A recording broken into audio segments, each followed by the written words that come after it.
Mọ̀nàmọ́ná bẹ́rìbọ̀ náà bí ẹni pé ọ̀lọ́pàá náà èlò òkúdẹ̀rẹ̀ ìmọ̀ àbọ̀yẹ̀wò àgùntàn àwọn òun láṣẹ ọgbọ́n inú ẹ̀ gbèrègbèrè ọ̀fẹ́ jìnnà èdè ìjú àmì òmò. Ibi wọn gbé wà bẹ́ẹ̀ ṣeré ìbẹ̀ làbẹ́ ti fẹ́ wọn lọ́wọ́ gbẹ̀rẹ̀. Nǹkan bọ̀ wà lè fọ́ lẹ́rọ̀ dé àbàlẹ̀jẹ́ tó máa tọ́gbọ́n gbogbo lẹ́ńdẹ̀kẹ́. Ẹ ò ní san ẹ ò ní ṣàìsàn. Abanijẹ́ òṣèré wọn nílé dókítà nípa kankan yóò mọ èyí láti tó wá ẹ ó sì mọ ojú kiri láì rí nínú. Àwọn afẹ́fẹ́nu ẹ̀ ní gbọ́ èkúté lẹ́jọ́ ọjà kọ̀ ọmọ tó fa wọlé. Ọwọ́ ṣe bí ọba jẹ́ ni wọ́n kì í bí ọ̀ṣẹ̀ṣẹ̀ṣẹ̀. Ìgbọ̀rọ̀ yìí ọba jẹ́ mọ́ ojú ti pín ìyàwó ojú ti bàbá wọn tẹ́ ojú tọmọ ojú tẹ̀ pé ojú tàbúrò.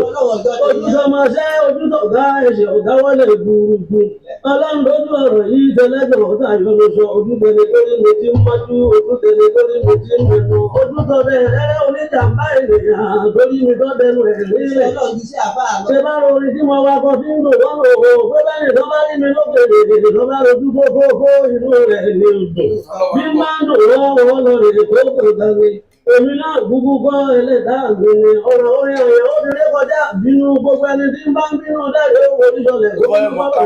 Ló kárí bàbá wa bẹ̀rẹ̀ mọ́ káṣẹ́ ẹ̀. Omi gbogbo ọmọ ògbómọ̀ṣọ́ pátápátá nílé gbogbo lẹ́yìn òdì ìtàkùn tó ṣe pálọ́ tàbí kó ṣe gẹ́gẹ́ eléyìí tó tó bá jẹ. Mọ̀nàmọ́ná bẹ́rìbọ̀ náà bí ẹni pé ọ̀lọ́pàá náà èlò òkúdẹ̀rẹ̀ ìmọ̀ àbọ̀yẹ̀wò àgùntàn àwọn òun láṣẹ ọgbọ́n inú ẹ̀ gbèrègbèrè ọ̀fẹ́ jìnnà èdè ìjú àmì òmò. Wọ́n ní olórí èkó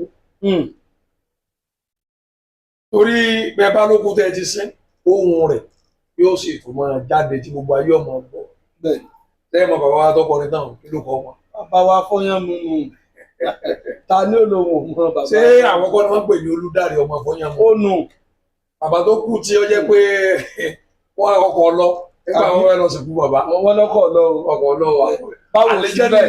Báwo sí bẹ́ẹ̀ ọgbọ́n náà. Ọlọ́run èmi láwọn ọmọ fọyán mu lólé tí wọ́n lè kọ̀ fún àwọn ọmọ yàrá ni àbò òótọ́.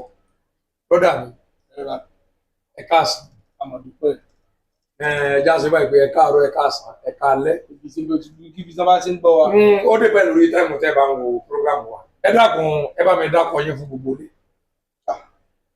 Orúkọ mi rèé ṣe àìmọ̀ fún ọ̀pọ̀lọpọ̀ ojú tó ń wò wá lásìkò yìí. Orúkọ mi ni Dr.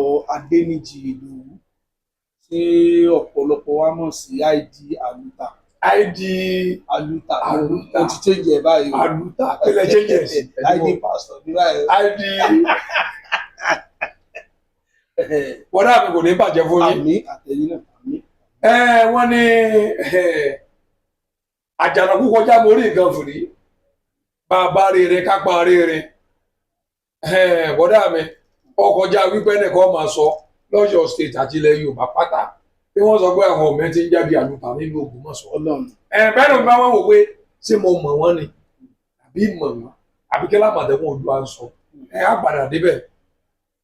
Orúkọ mi ò yí padà èmi làmàtẹ́kùn Oòduà gbogbo rẹ̀ kílẹ̀.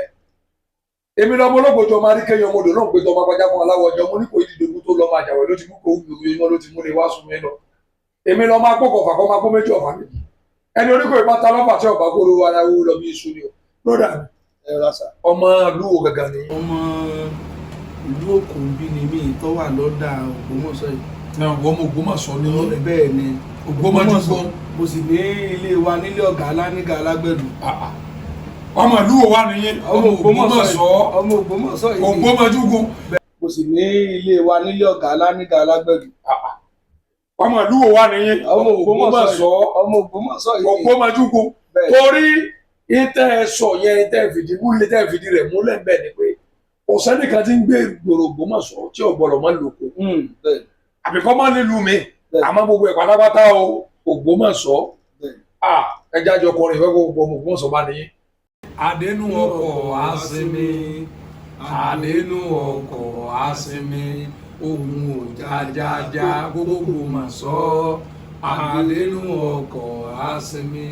Àwọn kan tó wà wọ́n sọ pé bàbá òbí ni wọ́n kọrin wọ́n ní Ògbómọ̀ṣọ́ ó yá ká jọ débẹ̀ o Ògbómọ̀ṣọ́ ó yá ká jọ débẹ̀ o torí pé èèyàn ńlá ló l'Ògbómọ̀ṣọ́ ìlú Ògbómọ̀ṣọ́ kò ní bàjẹ́ ìlú Ògbómọ̀ṣọ́ ò ní bàjẹ́ lára Ọlọ́run. ẹ bá mi kí ọba wa Afọlábí wọn ẹ jẹ́ ká kọ́ bẹ̀rẹ̀ rẹ̀ báyìí His Imperial Majesty ọba Ghandi Afọlábí Ọláoyè Olúmọgẹ́gẹ́ di tọ́ọ̀dù Ṣọ̀ún of Ògbómọ̀ṣọ́ ládé bá ṣe kábíyèsí gbogbo lé o. kábíyèsí o. ẹ bá mi kí bàbá náà.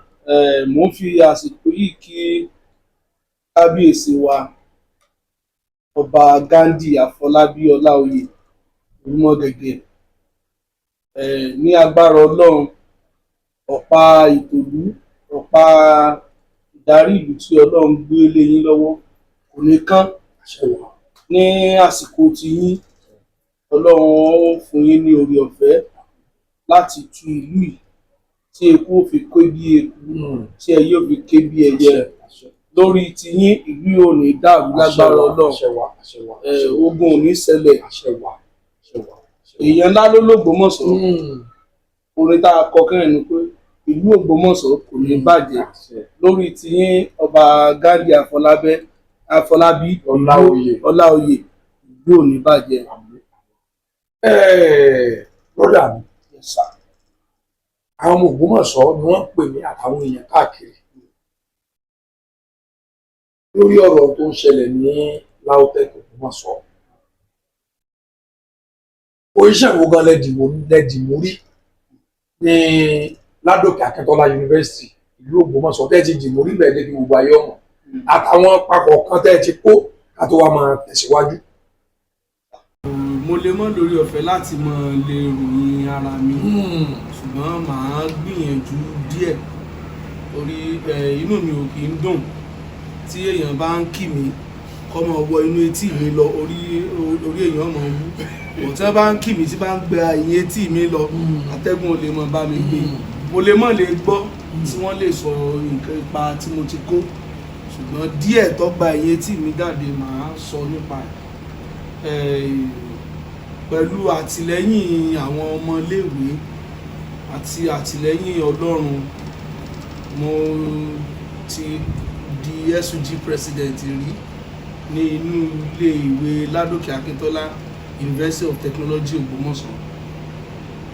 Ọlọ́run dẹ̀ ti ràn wá lọ́wọ́ láìmọye ọ̀pọ̀lọpọ̀ nǹkan. Number one, pẹ̀lú nǹkan tó ń ṣẹlẹ̀ lọ́wọ́lọ́wọ́ l'Ógbómọ̀ṣọ́ tí ẹ̀rọ mẹ́nubà yẹn, Ọlọ́run ràn wá lọ́wọ́ pé nígbà yẹn unity wà dáadáa, so a máa ń gbógun ti nǹkan tó ń pè ní cultism, so a máa ń rí bí ẹni pé ọ̀nà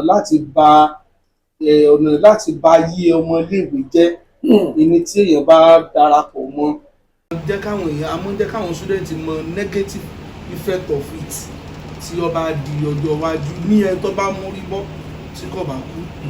Then bákan náà díẹ̀ tí mo lè sọ ń pa ènìyàn bóyá tí ọ̀rọ̀ mo rántí bí mo bá ṣe gbàgbé gbogbo ọ̀kan mo rántí gómìnà wa Júmọ̀ bí gọ́lọ́wọ́ Afọlọ́kẹ́wà kí lẹ́yìn ká study in school ẹ lọ mú wá ẹsẹ̀ tó fílẹ̀ gbogbo pé wọ́n lẹ́yìn rẹ̀ lead the protest yẹn. In fact kì í ṣe mo fẹ́ lè sọ wípé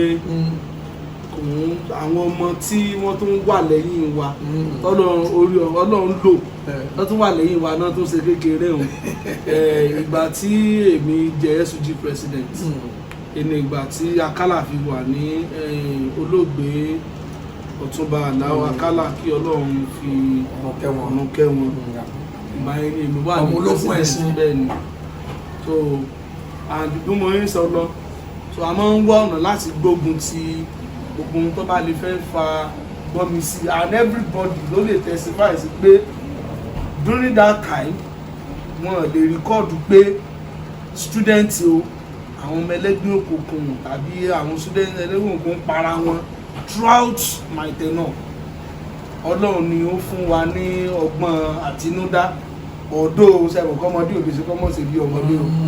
ọmọ kéré sí ìjà kọ́kọ́ mọ́ra lọ́wọ́. Bẹ́ẹ̀ ni à ń lo both the physical approach àti the other one tí Ọlọ́run fi sìkẹ́ wa. the other one kàkà pamọ́. So bákan náà àwọn nǹkan tí Ọlọ́run ti ràn wá lọ́wọ́ láti ṣe ni pé ọ̀rọ̀ nígbà increment tí wọ́n fi owó kún owó school ọmọléèwé tá a rò ní pé ọ̀pọ̀lọpọ̀ òbí mi wà tó ṣe wípé ọmọ méjì mẹ́ta ni wọ́n ní nínú LAUTECH àti sanwó gbà yẹn 40,000 gan nira àwọn tó ń gun ọ̀kadà wọ́n ń tọ́ wọn nínú iléèwé LAUTECH inú owó ọ̀kadà tán bá gùn inú wọn ti sanwó school ìgbà tó wà ní 40,000 wọn rí san dáadáa so tán wá increase owó wọn láti 40,000 lọ sí bíi 150,000 ìyẹn ló fà á tí a fi gbé omi parí ń gbà wọn kí àwọn tí ọba kàn ní àsìkò nǹkan máa ń bínú so àwọn nǹkan díẹ̀díẹ̀ tá a ti ṣe bóyá tí ìbéèrè bá kàn wọ́n á fi kò ní bàjẹ́ fún yín lágbára lọ́wọ́ Ọlọ́run kókó rẹ̀ náà ni pé gbogbo ìgbésẹ̀ tẹ́ gbé ń gbà yẹn ni pé ọmọ ìlú olùfẹ́ kó bàjẹ́ wọ́n fi ń jẹ́ ṣojú president ẹ tún wá jọ́nu Ògbómọ̀ṣọ́ lọ bára àtàbàṣẹ gbé nǹkan míì bọ̀ wá nílùú wa a ní gbà ara wọn kan tó ṣe ló pé àwọn ọ̀fẹ́ kí ìlú wọ́n bàjẹ́ ẹ ṣe ní tó mú wa tá a fi pè yín lónìí ó lè jẹ́ nǹkan tí ó jẹ́ surprise fún yín tí ó bá wá jẹ́ surprise fún yín náà ẹ ti máa gbọ́ níbi àti bí oṣù kan lẹ̀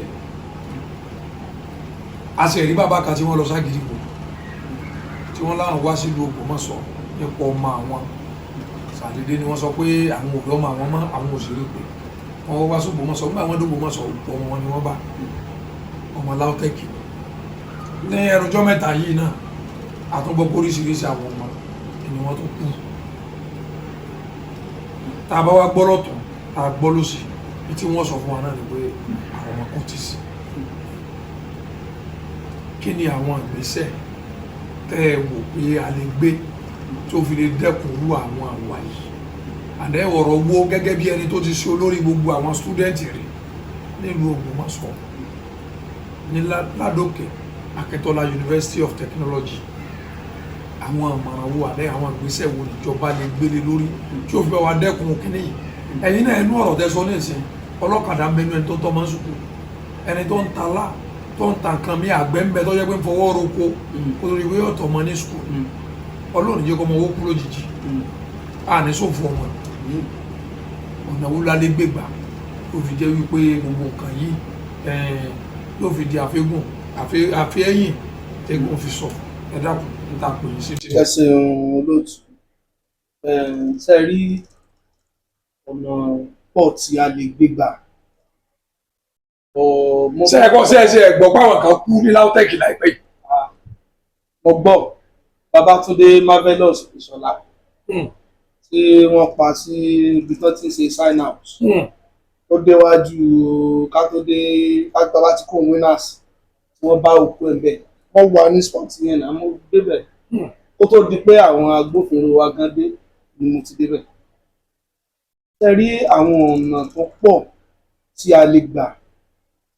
Ojú tí ọ̀pọ̀lọpọ̀ mọ́ fi ń wò ni pé àwọn ọmọ iléèwé yẹn tí wọ́n ń ṣẹgbẹ́ òkùnkùn pé àti ilé ni fáwọn pẹ́rẹ́ǹtì wọn ò dáa ni bóyá wọn mọ̀ fọ̀rọ̀ Ọlọ́run tọ́ wọn rárá kò rí bẹ́ẹ̀ o.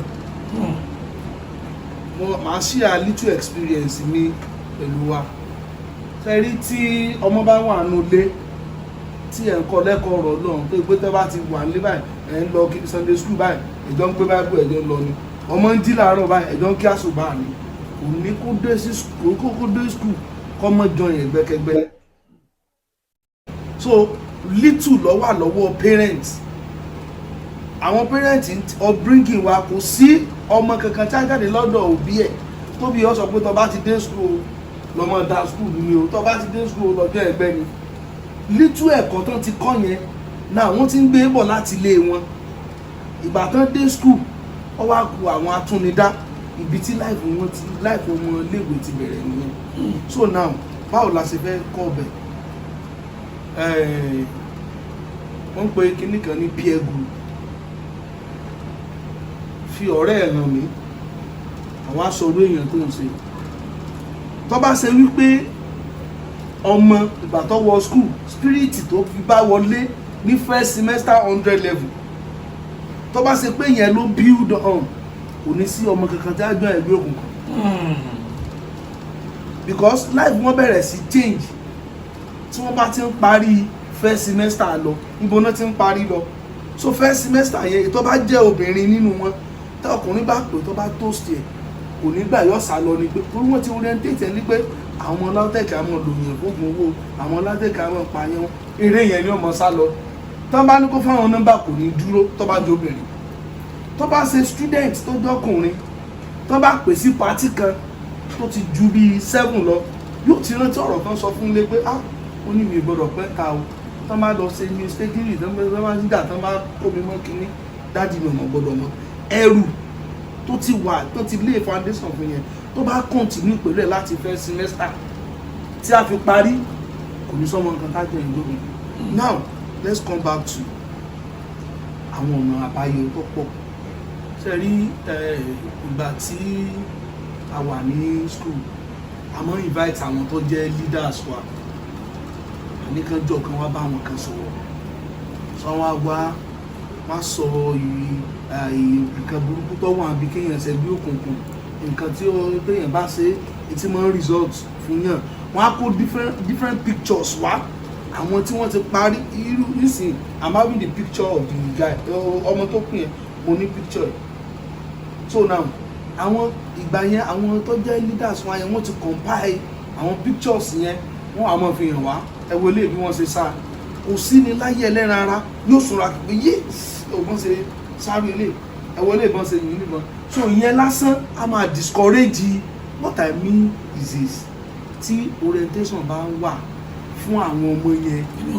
nínú school even apart from school wọ́n lè organize ìlú kan organize it ẹ ti get it so tí ìlú bá organize it. kó lè bá a máa ń bí.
Comrade Babatunde Dr. T the light of Bodai oní kóòtù àwọn Redmond Star so àwọn tán ṣe SARS kìíní nìyẹn anti-cultism squad so student yìí track wọ́n ti mọ àwọn tí wọ́n ń ṣe wọ́n ti mọ bí wọ́n ṣe mú wọn wọ́n ti mọ bí wọ́n ṣe discipline wọn so kí management gangan allow unionism tó máa allow unionism láti come up láti bẹ̀rẹ̀ ara wọn ni wọ́n yan anti-cultist squad tí wọ́n lọ mọ́ patrol tí wọ́n lọ mọ́ wò pé àwọn ilé wọn náà ṣe nǹkan báyìí because nígbà yẹn n tí ó fẹ́ discourage the majority of us láti mọ́ padà mọ́ mú àwọn ọmọ yẹn mọ́ nígbà yẹn ni pé punishment is not to kill but láti correct wọn ni a fẹ́ reset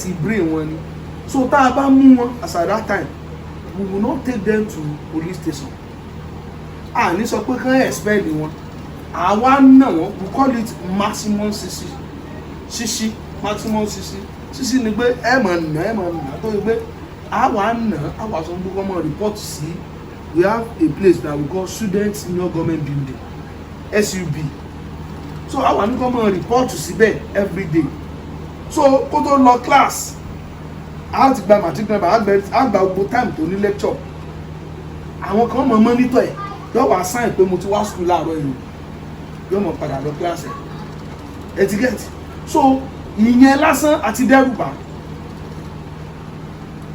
but at a time adigbe school ń fẹ́ management fẹ́ hijack ẹ̀ tán bá wá expel irú ọmọ bẹ́ẹ̀ yẹn ọmọ tí ẹni kò ó burú tẹ́lẹ̀ tí ń ṣẹgbẹ́ òkùnkùn tẹ́lẹ̀ á wá lọ di terrorist sí gbogbo wọn tún ṣe ìdílé mi kúrò school tẹ́lẹ̀.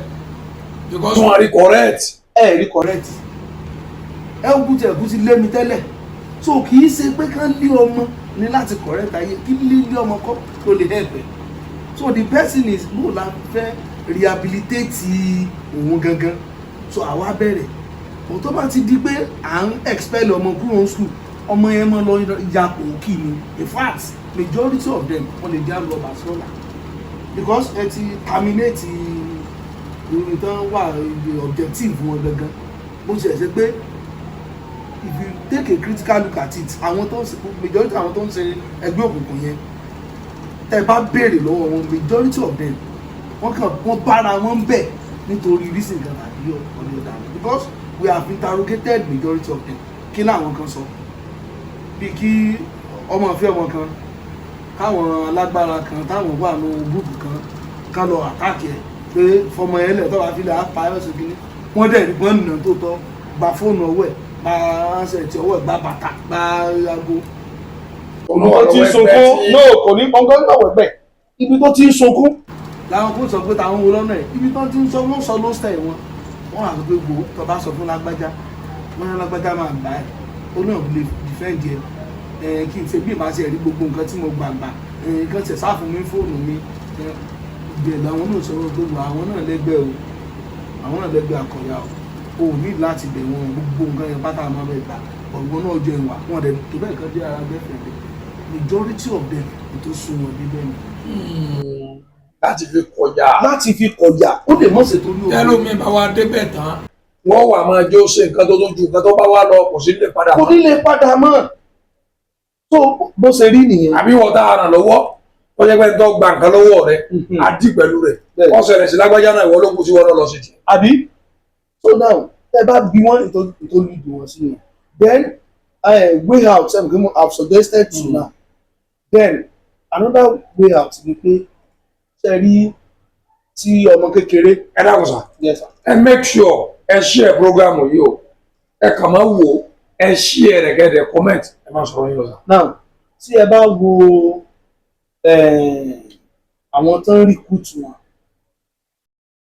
tọ́mọ bá wọlé sí tí ojú tó lo 100 level 200 level to 500 level tó graduate ọ̀nà kò ní rí ìsìnkà láti mọ ní connections máa wọn tó ń bọ̀ mọ́ now bọ̀ nítorí pé àwọn kan wà ní school they have spent more than 7, 8, 9, 10 years on campus ní bàbá ẹ̀ mọ̀ àwọn kan wà ní school yẹn tán ti lò wọ́n ti lọ́dún mẹ́wàá. bẹ́ẹ̀ ni tán ti wọ́n ti lọ́dún mẹ́wàá yóò ti lo more than. ẹ wọ́n ṣe. good ibi tí mo lọ nìyẹn ibi tí àwọn tó wà ní ibi ọ̀rọ̀ school ibi táwọn náà ti máa kọ́ mi nìyẹn tí school náà ti máa help láti reduce cultism ọmọ tí ó ṣe exam àwọn ọmọ tó ṣe exam tó bá àwọn méjì ẹ̀ ṣe exam tó fail tó graduate àwọn méjì ẹ̀ graduate ó tún tọ́dún mi ṣe ó tún fail ọdọọdún kẹfà ó tọ́dún mi ṣe ó tún fail ọdọọdún keje ó tọ́dún mi ṣe ọdọọdún keje ni ó ti di nuisance so àwọn tó bá méjì rẹ̀ ṣe tí ò pass tó bá àwọn tó tẹ̀lé ṣe tí ò pass ó tún bá àwọn next one ṣe tí ò pass ṣe àrò pé yẹn ó pass náà so the best thing is let my people go alágún wọn ẹ̀sìpẹ́lì rẹ̀ àbí. wọn ò ní tọ́ba ẹ̀sẹ̀ rẹ̀ ọ̀dà gbòòrò rú kí wọ́n wá sí. ó ní nǹkan tí wọ́n máa ń ṣe sí ọmọ tí ẹ mọ̀ pé kò lè páàsì ju 40 lọ wọ́n pè gan ní pass mark 40 ni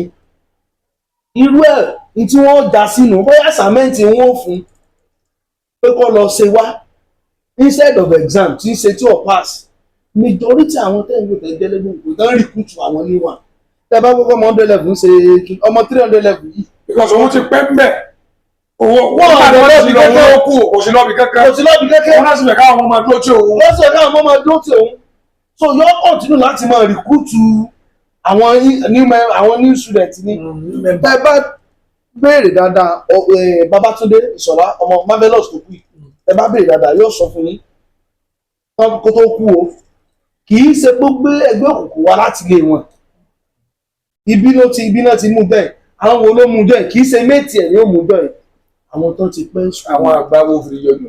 tí wọ́n ti ṣe kínní so àrò ìyàgbọ́n ẹ̀ máa sọ̀rọ̀ yóò máa sọ pé àmì àti lábàáyé Yorùbá ni God bless you àtàkàṣẹ́kẹ̀ Yorùbá ni wọ́n tó ṣe pẹ́ nù. ó ti pẹ́ so now láti wá reduce irú àwọn èèyàn bẹ́ẹ̀ yẹn ní community wa àwọn university LAUTECH university management náà because àwa nígbà during my regime àmọ̀ kan pọ̀ àmọ́ make it appeal sí management nígbà yẹn pé ẹ wò á kọ ní àwọn tó ń da sùkúrù àwọn tó ń da sùkúrù lélẹ̀ tí wọ́n fẹ́ kí wọ́n bẹ̀ jẹ́ lẹ́gbẹ́ àmọ́ kò ń ṣe pé kínní àmọ́ra wa ọya eléyìí ti lọ ọdún 9 ó ti lọ ọdún 10 ọdún 10 rẹ̀ ní rẹ́gísítà lọ yìí ẹ dákun ẹ jẹ́ wọn páàsì bó ṣe páàsì ní ọba bá jáde ẹ jẹ́ kọ́ máa lọ. máa lọ kó lè máa fi alọ́rùn lẹ̀. tó bá ti kúrò lóko tó náà gbé sàtífíkẹ́ẹ̀tì jáde táwọn òbí ẹ̀ dẹ́ẹ̀rí pọ́ lọ sáfíìsì wọ́n mọ̀ wọn ò ní sọ wọn ò ní jókòó sógbó mọ̀ sọ̀rọ̀ ọ̀dà ní tó bá graduate pẹ̀lú mọ̀ bá bọ̀ wáṣẹ́ etí bàbá rẹ̀ bá ní company tó bá ní kí ni wọ́n ti bọ̀ bìkan. àbí ẹ̀gẹ́tì kan tí mo sọ. àmọ́ tó ń sanwó oṣù pẹ̀sà ń sanwó ẹ fi ilé ẹjọ́ máa bá lọ ẹni kó bá wọn lọ́wọ́. kó bá wọn. ẹ̀tígẹ́tì ẹ̀ so solution ni pé oúnjẹ lẹ́ẹ̀kẹta pé tí management bá lè compile àwọn yẹn this student affairs I'm quite sure with this student affairs likely orí nǹkan tá à ń discuss. àwọn òrìwòrìwòrìwò. tí wọ́n bá lọ wo each department wọ́n á rà àwọn kan tó ti pẹ́ láti gbó bí 10 years 9 years. gbogbo wọn jẹ́ wọn máa lọ lé. wọ́n jẹ́ kí wọ́n ṣe exam last exam. náà ni gbogbo wọn wà sí àṣìṣe kí wọ́n sàwọn fún wọn. kọ́ dẹ̀ sọ fún wọn pé we don't want to see you within the university environment again after the match graduate. so tí wọ́n bá wá ti fìyẹn nílẹ̀ wọ́n wá sẹ́ndì líìsì pé àwọn ọmọ ẹ̀ ti graduate o ibi táwọn agbófinró ti kọ́ mi nílé. tábà tó lè rí ọ ní. àwọn líìsì yìí o wọ́n ti graduate tá a sì mọ̀ pé àwọn notorious criminals ni wọ́n tí a bá tó rí wọn ní vicinity ẹgbẹ́ wọn. tí mò ń lọ gàgà lẹ́dẹ̀ yẹn pé ọ̀nà wo ni security lè gbà kọ́ mi. ọ̀pọ̀ ọ̀nà tí security lè gbà kọ́ mi ni pé kí security mọ́ gbàbọ̀dé fáwọn tí wọ́n padà kọ́ mi. security mọ́ gbàbọ̀dé. bí ètò ọ̀sẹ̀lẹ̀ ní ọ̀yọ́ Vicente yìí wọ́n kọ́kọ́ kí àwọn SARS because SARS kọ́ wọ́n máa ń jẹ́ ní ìsinmi. monitoring good mo ti kọ́kọ́ lọ mo tún padà mo dẹ̀ ìgbà tí màá fi padà dé mo ti bá wọn bẹ̀. lọ́jà wàsó. níbi ọjà tábà ti káàkiri ọjà wàsó bọ̀ tábà ti. ọjà wàsó náà wọ́n fi gbogbo ẹ̀ dáadáa máa ń pè é. so now mo kọ́kọ́ kí wọn because wọ́n ti gbìyànjú gan tí ì bá ṣe investigation wọn ò ní rí àwọn tí wọ́n ní kó ọ̀fíṣẹ́ẹ̀tì yìí kó so mo kọ́kọ́ kí wọn but tí mò ń sọ ni pé àwọn kan lè help wọn láti in fact within àwọn ọmọ ẹlẹgbẹ́ tán bá mú gan wọ́n lè help wọn pé ẹ wò ẹsẹ̀ mi jẹ́jẹ́ ọmọ ẹ tó ṣe kínní tí wọ́n bá fi lọ jẹ́wọ́ pé ọmọ ẹ tó ṣe kínní àwọn ọmọ ẹ tó ṣe káwọn ọmọ lọ padà kí wọ́n àṣírí wọn lọ tún lọ́la pé lágbájá ló sọ fún wa pé. tó fi jẹ́ pé lẹ́yìn náà ìyàtọ̀ bá yẹ kó jẹ kó má yẹ kó wà fún bá filẹ̀ ọmọ tó sọ̀rọ̀ ní àwọn ilé káàkiri. ó ti yé so n tó lè máa discourage àwọn aráàlú ọ̀pọ̀lọpọ̀. ẹ má sọ̀rọ̀ orí ọ̀padà jáde wá o àwa ni ó sì máa lé káàkiri. ẹ ti gẹ̀ẹ́tì ẹ̀ so ibi tí ọkàn ti àwọn agbófinró. ẹ má bínú sá tí ọba ṣe jáde gan tó ti mọ̀ pé lágbájá ló kú bóun ó lè pélé tó dáhùn yàn lọ wò ẹ bá mi dì pẹ̀lú lágbájá ẹ bá mi dì rẹ̀ pẹ̀lú ọkọ̀ pé káwọn náà sẹnu wọn ní dídé síbí táwọn èèyàn bá mú àṣírí wá fún ẹ wọ́n jẹ́ kó já àṣírí. Ẹ má bínú ìbéèrè tó fẹ́ kàn yín ká tó tún gbé yín wá jọ́ mi. sí ọ̀run sà. Ẹ dákun sà according to níta gbọ́ ni pé àwọn aráàlú kan náà bẹ́ẹ̀ tó jẹ́ pé wọ́n ṣe stúdẹ́ǹtì wọ́n yéé ṣe kan àwọn náà ibi táwọn náà wà nù ó jẹ́ wípé tẹ́mọ̀ pé aráàlú bá sì bẹ́ẹ̀ yìí ni ó le jù kí ṣe stúdẹ́ǹtì kí ṣe kan ẹ tẹ́ bá ní kí ẹni tó ti pẹ́ sùkú ọ lọ aráàlú ti ń bẹ́ẹ̀ ń kọ́ kí ni solution sáwọn yìí. ẹ rí ẹ mọ̀ pé ń béèrè yàn àbí. mo mí kanlẹ̀ ẹ̀rí ọmọ ń jẹ́ ìbànújẹ́ èmi gẹ́gẹ́ bí ẹnìkan lẹ́kọ̀ọ̀kan tí mo bá gbọ́ wípé àwọn ọmọ ìlú wa ṣé ọ̀ lọ sùkúù fa. tí ò lọ skul àwọn mẹkáníìkì àbẹ̀lómi tó ti lọ sí sùkúù tó ti dé tó ti kó sùkúù mi lọ́hùn náà tó wà lọ́wọ́ sí. tí wọ́n jọyìn láti sòdodo àwọn bàbá wa tán dá ẹgbẹ́ ilẹ̀ èmi náà wà nù ẹgbẹ́ ẹlẹgbẹ́ kí n mọ wà èmi náà wà nù ẹgbẹ́ ti Wọlé Ṣóyínká èmi ò ṣe tú Wọlé Ṣóyínká ẹgbẹ́ kẹgáìtì làwa wà torí mo ti bá wàhálà ilé ọmọ wò pé àbí ẹlẹgbẹ́ ló yẹ. ẹ fún wa ní orí kẹgáàtì kẹgbẹ́ mo lè bá wọn pé wà mẹ́rin àbí kí wọ́n fi máa mú kẹgáàtì orin ni ẹ fún wa lọ́kàn. Oya I love am when I no go lie na inside shrine I go marry my Ikweke I never regret to be a Congo and boged and carry. The gods are wise. So now n tí mò ń gbìyànjú láti sọ ni pé mo ṣe pé àwa náà ṣẹgbẹ́ rí ẹgbẹ́ ká lè ṣe ẹgbẹ́ kẹgáìtì láti fi gbé àṣà Yorùbá lárugẹ ọmọ Yorùbá ni wá.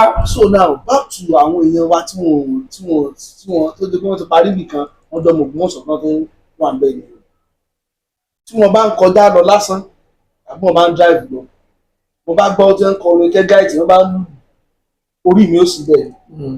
mo lè mọ̀mọ̀ wọn o ẹ wò pé ebi ẹ̀mí ni ó mọ̀ fẹ́ lọ so ẹ̀mí tí ó wà nú ẹgbẹ́ nù so spirit pé òun ti ṣẹgbẹ́ rí tó bá rẹ́ nìkan bóyá ó ju kọ́lọ̀ wọn àbòdé kínní ó gbé ara wa ní inú rí ó dùn nǹkan tí mo kàn fẹ́ rọ̀ wá ni pé àwa tí a jẹ́ ọmọ Ògbómọ̀ṣọ́ mo fẹ́ bẹ̀ wá gan-an ẹ dákun pé lóòótọ́ la fẹ́ ìlọsíwájú Ògbómọ̀ṣọ́ a sì fẹ́ bá ìlú lóko jẹ́ tí a sì fẹ́ ba ìlú lóko jẹ́ ẹ dákun ẹja jáwọ́ ẹja kúrò ń bẹ̀ wọ́n mọ̀ kó lè má ṣe ìdùnnú ọ̀pọ̀lọpọ̀ ló fi join wọ́n á mọ̀ fọ́ọ̀sì ẹlòmíì lọ́gbẹ́ rẹ̀ wọ́n á mọ̀ ti torí pé èèyàn wọ okay black lọ wọ̀ okay black lèmi náà okay tó wọ blue so now wọ́n á mọ̀ ti torí nǹkan bẹ́ẹ̀ kán fọ́ọ̀sì ọ̀pọ̀lọpọ̀ mọ́ ẹlòmíì dẹ̀ lè ti torí pé ìyà tí mo jẹ èmi náà ní láti gbẹ̀san ẹlòmíì ṣe wọ̀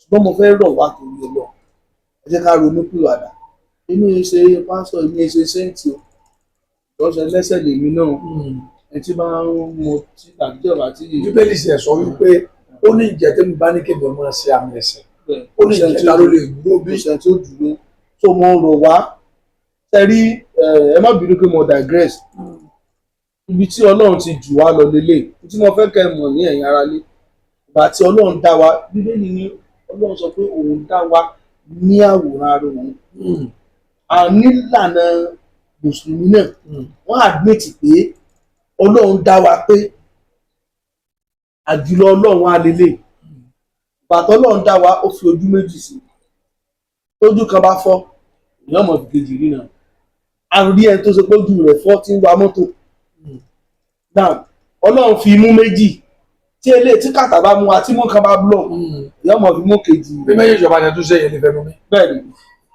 etí méjì lọ́lọ́run dá tí ènìyàn bá fẹ́ lè gbọ́ràn mọ́ nímọ̀ kó lè ti wé kí lẹ wí. apá méjì ẹsẹ̀ méjì. apá méjì ni tọkàn bá gé ni a máa fi lè sí gbẹ́sẹ̀ gé ìfá tó fi dé ní tánà ọ̀rọ̀ ọyàn àwọn obìnrin ní ẹlòmíì máa ń ní breast cancer tí wọ́n gé yóò sì máa lò kejì orí kidney àwọn nǹkan lọ ta kidney kan nítorí àti survive so one kidney can still function as two nítorí Ọlọ́run wá ti jù wá lọ ní pé ẹ̀mí kan ṣoṣo náà tó bá ti bọ́ ẹ̀mí ò léegun ìgbé ò léegun ni. now ìtumọ̀ wàá mọ̀ níta mọ̀ ni pé ibi tó bá ti ń para wọn tó bá ti para nígbà wa inú olè ọ̀fẹ́ la ní láti wà láyé nínú wa yìí tá a ti tọwọ́ bọ̀ tá a ti àyíká sọ pé oore ọ̀fẹ́ sá ní gbẹ́kẹ̀lé ìjọba ẹ̀sùn lẹ̀. so now tí ẹ̀mí bá ti bọ́ ṣé àrọ̀ kò sárọ̀ ẹni tó bá dẹ̀ pààyàn àtẹ̀tẹ̀ ẹ̀ pa kò ní sórí ọ̀fẹ́ fún mọ́ pé sọ̀rọ̀ bí mo ṣe pa ẹ́ láti nítorí náà nù tó bá tó dé bí tó pa ó ti lọ nù. ó ti lọ tiẹ̀ ọ̀dẹ̀ lè rí ẹlòmíì dá tó bá ṣe pé máàkì tiẹ̀ wà bẹ́ẹ̀ títa iná mọ̀ lọ́tí pé láyé èmi tó ṣe irú nǹkan báyìí mọ́ máàkì kọ ẹgbẹ́ mi ara yín lórí kiri so mo appreciate pípè tẹ pè mí mo dẹ̀ rí bí orí ọ̀fẹ́ láti bá àwọn èèyàn wa sọ̀rọ̀ ẹjọ́ ẹ dákun gbogbo alálejò fọ̀lú ìmọ̀ iṣẹ́ nìkan kọ́ ní ọ̀rọ̀ kábíyèsí. bẹ́ẹ̀ ni gbogbo alálejò fọ̀lú ìmọ̀ tá a bá fẹ́ fọ̀lú ìmọ̀ kò ní sí pé wọ́n pààyàn bẹ̀ tí a bá ti mọ̀ wípé afurasí àwọn kan tí a bá lè sọ síta ẹ̀kọ́ as a message ẹ̀kọ́ nù pépà bó ṣe bẹ́ẹ̀ lọ èmi ṣe ń wò pé ó yẹ kíbi kan wà l'Ógbómọ̀ṣọ́ me I want to suggest bóyá areas strategic areas tí yóò ní kí wọ́n wá ṣe box síbẹ̀ wọ́n wá lọ mọ́ ju bí envelope paper sínú rẹ̀ gbà. nǹkan báyìí fẹ́ ṣẹlẹ̀ o. nǹkan báyìí fẹ́ ṣẹlẹ̀ o gbà. ọlọ́pàá wọlé sínú pé lágbájá ló wá sọ. àwọn ọlọ́pàá ni wọ́n lọ àwọn lọ sport yẹn láti lọ mọ kó information yẹn. so tó máa ti rí kinní yẹn box wọ́n rí box suggestion box àbí information box ni wọ́n pè yóò tóbi tó pé bọ́yá everyday because ní tí ó bá ṣẹlẹ̀ lọ́tọ̀ọ̀rọ̀ tàbí tó bá fura sí kinní wọ́n lè mọ̀ pé a ní láti. táwọn èèyàn sì ní tó máa mú wọn ṣeré. tí ọlọ́pàá kan ó gbọ́ bẹ́ẹ̀ ó fẹ́ jagun ní kiri lọ́la tí wọ́n dún mẹ́tì náà. tí wọ́n dún pé kinní. torí ẹ̀ bá ṣe fi ẹ̀mẹ̀ta yóò ní. so now tí a bá lè jọ ṣèyún mo fura sí id o id fẹ́ gbàyàwó olóòtú wa o nígbà ni ó sì wà èlé gbàyàwó ní olóòtú. mágùn sí ẹ̀bẹ̀ tó ti rà. so now ọlọ́run wà lọ́wọ́ ẹjọ́ àwọn ará ní ẹ̀dá kan àwọn ogun tó jẹ mọ́ ẹgbẹ́ òkùnkùn mo ṣe nǹkan gidi bẹ́ẹ̀ mi ṣe gbọ́ èmi Babátúndé Ìṣọ̀lá marvelous inú ìbànújẹ́ làwọn òbí ẹ̀ wà. orí wọn ní ìlú ẹ̀wọ̀n orí wọn lágídí gbogbo láìpẹ́. wọn ò tẹ̀lé gbàgbé títí ayé kò sí irú justice tí wọ́n lè wá fún ọmọ yẹn tó lè dàbí ẹ̀mí ẹ̀. wọ́n bá wá justice. ìjọ ń bá padà rí gan ṣé yọ̀dọ̀ wọn padà ní. àbí justice for Mohbad ọdún kèrè orí. àbí. ẹ bá kí àwọn tẹ́jọ́ olùgbà ní yunifásitì. pẹ́pẹ́tẹ́ bá ti ń dàgbò yàrá bẹ́rẹ̀ àbí mọ́ra àwọn ọmọ sọ pé ọ̀rẹ́ mi sì tún rántí mi àwọn tó súnmọ́ yín. ẹ máa wá àwọn nǹkan fẹ́ àwọn èèyàn mọ̀ pọ̀ ẹ̀jẹ̀ ìṣẹ̀yẹ̀ wọ́n yẹ kí àwọn tẹ́ bá fẹ́ kí. mo kí Dr. Agboola Olúwagbémiga Danfodio ọ̀gá mi nígbà tá a wà ní sùkúl tó àwọn tá a jọ lò gbà náà mo kí comrade Mandela Ọlágbémilójú Ṣùwánì so mo kí wọ́n pe bọ́ọ̀lù kan ní afẹsẹ̀kúgbègbè Don King so tí ọ̀rọ̀ bá ti di ọ̀rọ̀ ẹ̀mí ẹlẹ́gbẹ́ òkùnkùn táà bá lè àwọn òré ìdáwọ́ mẹsẹ̀njà bíi nǹkan àdìmọ́ra so Don King yẹn mo kí anywhere tó bá wà Ọlọ́run bá mi sìkẹ́ rẹ̀ so mo kí Don King kí vice president mi mo kí general secretary mi so mo kí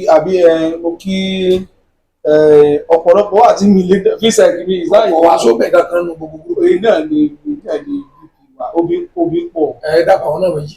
mo kí woman leader wa ìjọba àwọn tí wọ́n ti mọ woman leader mo kí woman leader wa àpò àfọmọnìyàn ṣe mo kí id Kabasa so gbọ́sọ̀ náà wà àjọ́ndé id ni so mo kí gbogbo wa Olúmáìtì mo kí Afanj mo kí gbogbo pọ̀ mo kí gbogbo àwọn tá a jọ ṣe nígbà yẹn so mo kí ọ̀rẹ́ mi ìjọgbọ́n wà wọ́n pè ní Dr. Kọ́láwọlé Dr. Lucas so ó wà lára àwọn honourable ní ọ̀sìn gbà yẹn àǹtí today àṣìjọ wà ní he's also a doctor too so mo kí gbogbo wa pé lágbára Ọlọ́run ìlọsíwájú tí à ń fojú sùn bí LAUTECH yẹ kó rí tí òfin ní sí pé wọ́n para wọn mọ́ lẹ́nu para wọn mọ́ lọ́la tí àlàáfíà òfin tò so Ọlọ́run jẹ́ kí a achieve ẹ̀. Bákan náà mo fẹ́ kí Dr.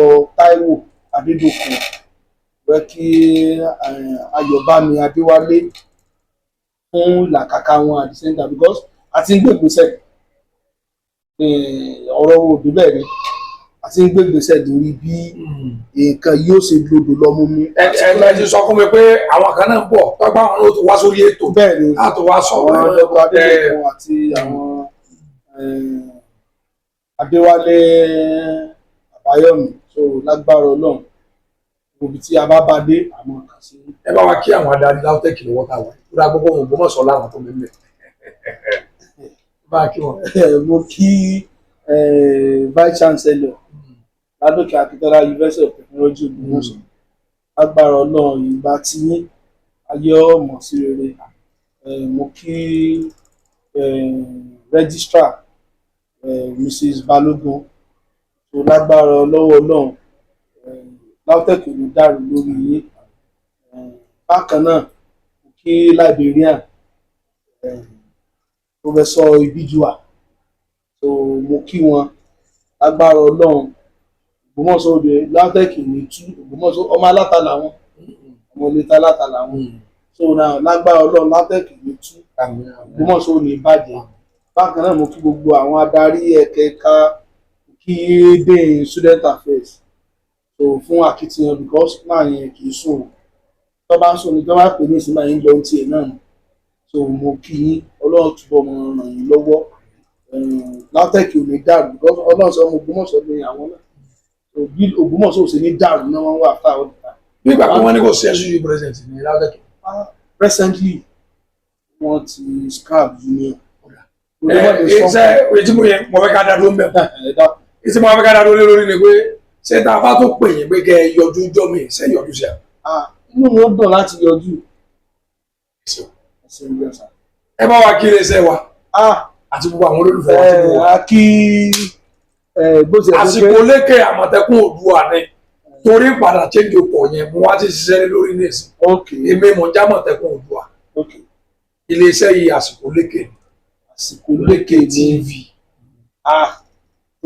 bọ̀ lọ́wọ́lọ́wọ́ báyìí Àmọ̀tẹ́kùn Oòduà ní TV làwa mọ̀ bọ̀ àsìkò lékè iléeṣẹ́ yín ètí àsìkò lékè tí ń bọ̀ láìpẹ́ ó ti wà nílẹ̀ náà láti máa lò ó ti dà báyìí so lágbára lọ́wọ́ iléeṣẹ́ yóò ní jóná mo ń gbà ládùúrà pé ibi mo ṣe bá iléeṣẹ́ yìí kọ́ ní ìbàní next time tí màá bá wà lágbára Ọlọ́run ti expand ẹ̀ báyìí lọ mọ̀dẹ̀ èmi náà máa ń fọ́lù orí ilé bàbá torí ó lè má sàṣìkò àwọn olóko ọmọ oko ní oko náà bí a sí so now a sì rí pẹ̀lú ìfẹ́ Ògbómọ̀ṣọ́ torí mo máa ń ṣàyàn ní àwọn ohun tí màá bá tẹ̀lé bí mo bá ṣe rí ìfẹ́ Ògbómọ̀ṣọ́ ló ń dà lọ́kàn èèyàn sí mo ti máa ń fọ́lù èèyàn so ìfẹ́ Ògbómọ̀ṣọ́ tẹ̀ ní lágbára Ọlọ́run kò ní dí báyìí ààrẹ ọ̀kan náà nílé ṣé ọmọ tán pa ọmọ Ògbómọ̀ṣọ́ bí o